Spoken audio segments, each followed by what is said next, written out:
చల్లటి వెదర్‌లో వేడి వేడి రవ్వ బోండా విత్ ఉల్లికారం సూపర్ కాంబినేషన్. దీనికోసం ముందుగా దోసపిండిలో కొద్దిగా సన్న రవ్వ, ఉప్పు, సోడా, పెరుగు వేసి నానబెట్టాలి. ఇప్పుడు ఇందులోనే కొద్దిగా జీలకర్ర, ముందుగా కట్ చేసి పెట్టుకున్న ఎర్రగడ్డ, పచ్చిమిర్చి, కొత్తిమీర, కరివేపాకు, ఇంకా కొద్దిగా అల్లం వేసి బాగా కలుపుకోవాలి. ఇలా కలిపేటప్పుడు మిర్చిలో ఉన్న స్పైస్ అంతా కూడా పిండిలోకి బాగా దిగుతుందనమాట. సో బాగా మిక్స్ చేసుకోవాలి.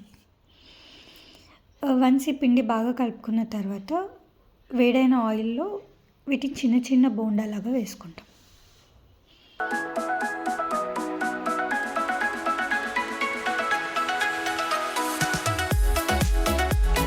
వీటిని ఇప్పుడు బాగా ఫ్రై చేసుకోవాలన్నమాట. వన్స్ గోల్డెన్ బ్రౌన్ కలర్‌కి వచ్చాక బాగా ఫ్రై అయినట్టు తీసి టిష్యూ పేపర్ మీద వేసుకుందాం.